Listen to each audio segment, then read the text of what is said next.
Hey, it's brickTsar, and it's time for, yes, you guessed it, another exciting episode of brickTsar Answer Thingy, where I answer your Lego related questions and even sometimes ones that aren't related to Lego. And as always, in my new format with this, I will try to stick to questions from one person. They could ask one question or multiple questions. Today we have multiple questions from one person, and that one person is 1Pelaaja1. That's 1Pelaaja1. And anyway, he asked several questions, and one of them, I know the answer to part of it. The first question is, what was the most expensive, biggest order someone has done from you? Well, the most pieces anyone ever bought, or the biggest, as far as piece count, was the one that there I go again, Bricks for Chris just bought. It was his 30th order in my store. I did a Pablo, and he did a haul just recently. I think it was his haul 141. I can't remember which Pablo it is, but that was the biggest order. It was over 2,000 pieces that he ordered. And what is the most expensive order? I've had a few, and I didn't want to go through all my list, but I know that I've sold two sets that were in the $850 range. One was the uh, Eiffel Tower, and the other was the Grand Carousel.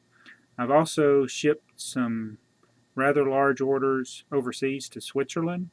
A particular buyer has, I think on two occasions, bought quite a few sets, and those orders were like $600 or $700, but it was several sets. And that's probably, I don't think I've had anything over 1,000, so probably the 850 is the highest. Next is, do you think there's any point in selling really expensive parts in Bricklink, for example, motors or sensors, etc.? Does anyone buy them?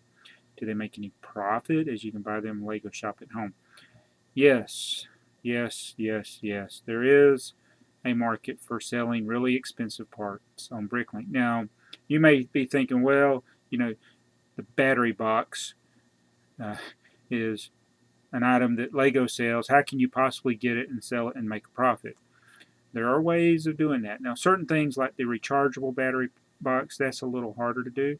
But depending on how you acquired something, you could you could make a profit. For instance, all the motors and things, they come in sets, and those sets regularly go on clearance, especially Technic sets.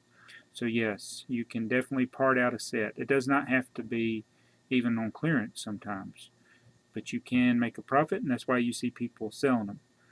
There are certain items, though, similar to what you're saying, that might be hard to make a profit, but all Lego items eventually get discontinued. So then you can definitely make a profit. The next one is, what do you think of Mindstorms? I think I saw an NXT in your Bricklink store. Yes, you did. I have the exclusive uh, controller. It's the black one. I'm debating on whether or not to sell it now. I don't have any sets in my store, and I'm wondering if I should use that. Now, it's the old version before they came out with the new, um,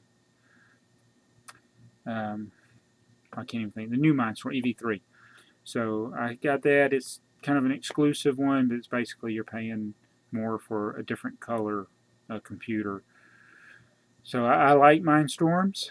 They take me a long time to build, which is why I haven't built a lot of them. I did build the EV3, the Snake, because that was my favorite of those builds. I've built the Dark Side Developer, which is the little AT-AT. I've built R2-D2, and I'm going to rebuild that and do a video. I got some other Mindstorms related things that I want to do, and kind of look at some of the vintage Mindstorms, and maybe even do some more with the EV3. Although I hate taking that Snake apart.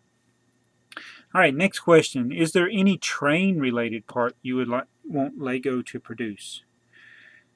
And he mentions like different things with the track or the motors. I don't really care about the base plates or stronger motors, but I would love to see different radius with the rails. I did not really like the flex track, And I would like the switches, I wish the switch tracks would be more prototypical, where they go out like this instead of going like that.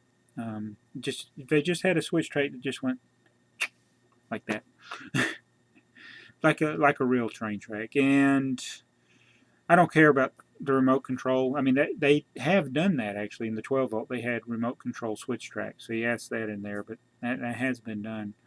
All right, and one more we'll do from him is, does TMBB, that's They Might Be Bricks, my son, does he ever steal or borrow parts from your Bricklink store inventory? And do you have common bricks, or are your parts and sets yours and he has his own?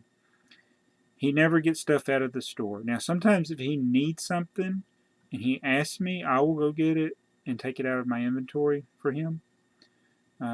Or if I need it, I'll do the same. In fact, I'm about to do that now. I'm about to rob my store for some stuff I'm building. But he knows not to mess around with the store inventory. He is very good with that. I'm proud of him, how he handles that. But we do have common area. And he has his own Lego that he's bought, whether his grandma and grandfather bought stuff for him, or I bought stuff for him, or his aunts bought stuff for him. But they tend to end up getting mixed up with my stuff. He brings them down here and he mixes them all together. I kept the boxes so I know which sets are his, but even, we have some of the same stuff, so yeah, they're all mixed up. So anyway, thank you for your questions, 1Pelaaja1. I'm sorry if I'm mispronouncing your name, but he asked a lot of questions, and that's this episode of BAT. If you want your BAT questions to be answered, please leave them in the comments below, and I will try to get to them in the next upcoming weeks, or however long it takes. I have a lot of questions to get to.